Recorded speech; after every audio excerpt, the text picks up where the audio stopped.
What's going on, guys? BladeZilla here, and today we're taking a look at a pretty cool one from Tashi and Mechforce collab Son of Sam. Now, there's two different variations of this one currently.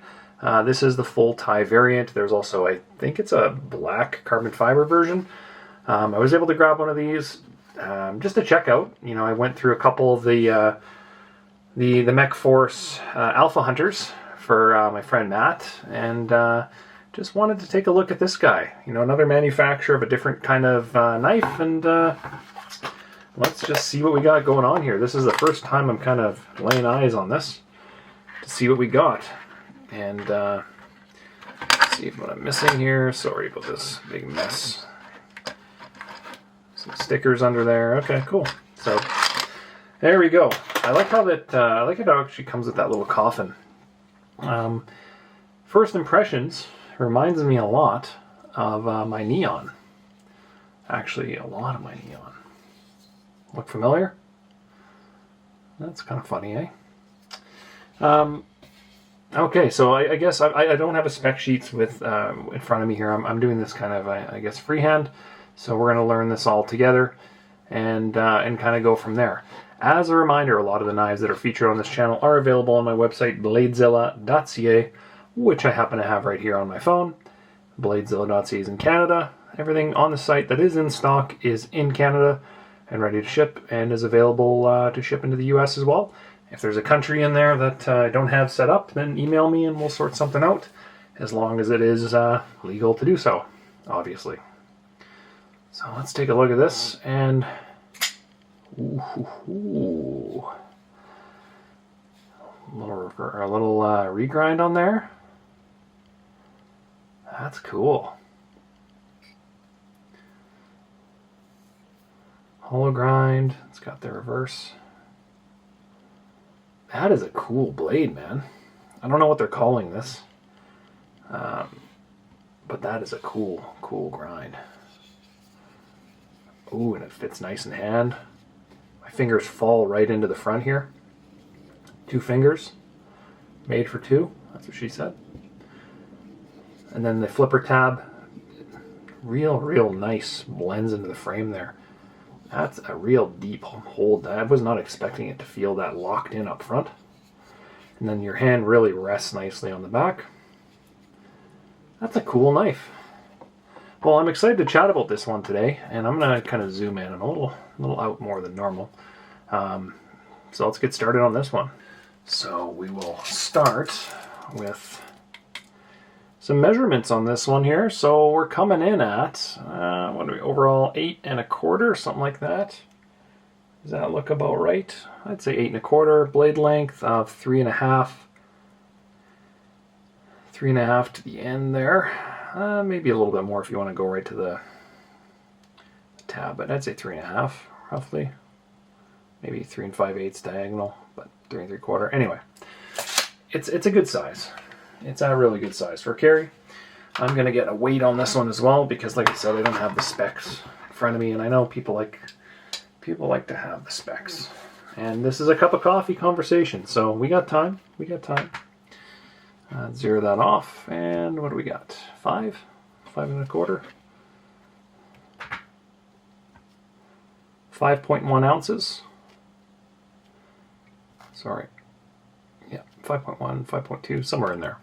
Good size, which is awesome. You know, not a small one, but you know, definitely based on the images that I saw of this knife before I ordered it and wanted to take a peek at this guy, it's certainly not heavier than I thought it'd be, because it looks beastly, right? Kind of gives you that impression of, you know, one piece, and it's not, but it kind of gives you that impression that it's going to be chunky. So I guess let's kind of go from bumper to bumper on this one and what we see. So we've got some really cool, you know, drilled holes on both sides, I might add.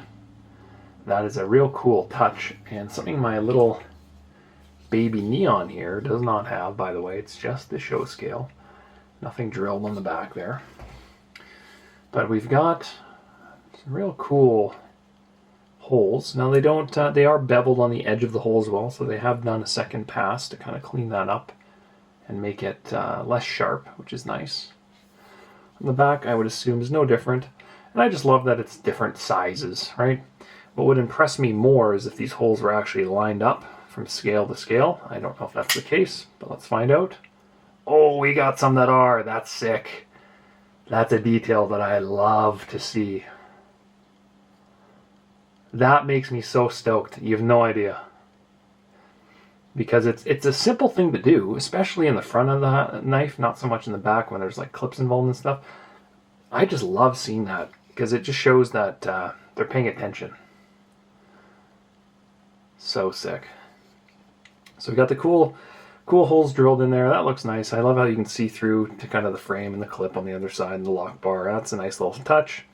From the show side, let's just analyze this. So we've got some Torx, one screw. Pretty big one too, so probably in the 15 conversation, maybe even bigger than that. It's a big Torx bit there, which is a nice little touch. So I believe it's a Damascus clip on this side. I don't know, it might just be a blue kind of accent on the collar of the pivot. I don't think that's Damascus or anything. You tell me. It just appears to be blue. Usually they like to, the rule is you try to match your pivot collar with your clip, but in this case it looks like we just got Damascus on the clip. And then I flip it over here, so I already mentioned that the cool drill holes that you see through, that's a nice touch. We've got that blue accent, which is kind of blue, kind of purple on this side, depending on the light, which is nice. Full tie on both sides. We've got some, looks like T8s up top holding the frame together, and then some externally attached Damascus on the clip, which is usable. It's balanced on the frame as well, like the Shiros that I love. It's balanced on the frame versus balanced on the lock bar, so that should be nice. But it looks like it's not cut into a shelf or anything like that. It's just sitting on top. Skeletonization wise, other than the holes that are drilled into it, it's pretty plain. And to give you guys perspective, I think this guy was $465 or $500 US list table. So just remember, you're in kind of RIAT territory, RIAT plus. So yeah, pretty simple. No skeletonization, no pockets, which is what you'd expect at this price point. The lock bar, we do have a little bit of a bevel cut into it, it looks like, on kind of both sides. I don't really know why we would do both sides versus one. I guess just to kind of open up that area, provide a little bit more reach to access that lock bar. We've got an over travel stop, which I always like to say is like the root of a tooth hanging down inside here, and that over travel stop prevents this lock bar from kind of going past the frame, because remember, it's one piece on this side and they kind of bend it from the factory to engage the lock. Right. We have a lock bar insert as well. Don't know what steel that is. And then on the blade itself, I believe this one was M390. Yeah, there we go, M390 on the steel. Got the Mechforce logo on there, which is kind of becoming, I've had a couple of videos for them now, which is kind of cool. So it's cool to kind of recognize that now. But the beauty of this is the blade. Like, okay, it's a full tie frame lock folder, but I think that that blade is sexy as hell. And not only that, you see this like spear up front. That is just so sick. You've got the angling on the top, very reminiscent of the Alpha Hunter. I know it's got a big lip on the top of the blade. The lip being for looking down on it, so you can't slide all the way forward. It kind of stops that, and I don't think you really want to go much more forward than that. Jimping, a little underwhelming on the jimping. It's pretty low profile, not very rough, but roughening that up would kind of take away, I think, from the design. What else here? I was going to talk about, I believe it's on bearings, I'm assuming. Feels like it's on bearings. The blade, I think, if I'm looking close enough here, it's two-tone as well. So we've kind of got some ground, some kind of like satin flats going on. I don't know if the light's going to show this. It kind of shows it when I do that. So you can kind of see a stone wash down low and up top here. That's cool to kind of put the satin flats in the middle of that. And then you've kind of got the rest of it up top here. That's kind of got that polish to it. But more than anything, I just really like this. Whew, that regrind, that's so sick. The recurve. Not very usable. You're not going to cut things with it, because when you put it down, you're not even touching the blade. But I think it just looks cool. It gives me some RJ Martin vibes a little bit. Flipper's nice, very pronounced, very easy to find as well. I would kind of think, like, if you're looking at the ergonomics of that flipper, it's you know, kind of middle-ish, maybe middle back from the pivot, so it's going to have a lighter detent. But nothing that I can really fail. I don't think I'm going to try to fail this as light as possible, just for... That hit my hand, that one doesn't count. Yeah, I don't think I can fail it to not open halfway. Yeah, and that's light, you know, realistically. It's a real nice smooth action on it. Real nice. Nicely made. Actually very nicely made. You know, the vibe here is essentially you're going to keep gunk out from the top with that kind of pushed together there to give you the integral feel at non-integral pricing. Blade perfectly centered as well. Nice touch. Lots of room, so you're not going to cut your unmentionables on your blade in there, which is nice as well. We've got a lanyard hole. Just looking at this design, I'm kind of curious why we went with a kind of a rectangular hole there versus, you know, we've already got circular pivot collar, we've got circles all over the place. I don't know why we didn't do a circle there to kind of keep it all matchy, but that's what they did. Looks definitely all right. Very usable. You can fit a big rope in there. That's what she said. Yeah. Pretty solid knife, like really solid knife actually, and they sold quick. I don't know how many of these they made or how many are coming out. I don't see any serialization. I'm just gonna peek in here. It might not be the best video to watch, but this is a coffee shop style conversation. I don't think they number these from what I remember. At least I don't see anything down there that would be hiding. Nothing up top here. And then on the blade, I don't think they're individually serializing these. Do you guys see anything that I'm missing? Nothing on that side. Nothing on that side. Well, you can see a little sniff of that detent in the ball, though. So kind of just pop out a little bit there. Huh. Hopefully that doesn't get filled with stuff, but you never know. Just a little. I don't see any markings on serialization, nothing like that. So pretty solid. Like I get kind of like a bead blasted type finish. So it's nice and smooth. You know, it's going to show scratches over time because it's kind of got a flatter kind of look to it, which is fine. But remember, it's titanium. It's a nice solid, heavy-duty, usable steel. Or material, not steel, metal. External cut in the lock bar, or external bend, that's nice. Really thin, you know, I'm looking at the lock bar bend. Look at how thin the material is around there too. Not much margin for error, blade stock wise. What do you think, 4 mil? 4.5? It's pretty thick. It's really thick, but like super thin down low on this hollow grind. Was not expecting that. You know, you look at this, you think that's going to be one hell of a bruiser type knife, and it is very slicey. I really like this logo as well. It's kind of laser etched in there. Tashi design, that's cool. So Son of Sam, the SOS, that is the knife. You know, nothing too crazy. I didn't want to go into too much detail today. I'll do some comparisons here as well if we want to just see some sizes. I know We've had a lot of Shirogorov comparisons, so I'll grab a couple of the, grab a Stellar. And we're not in the same price point, guys. Keep that in mind. My Neon, which is smaller, right? Boy, that's a cool little comparison, seeing those holes. And then we'll grab something bigger here. If I got a Hattie, where's my blue Hattie?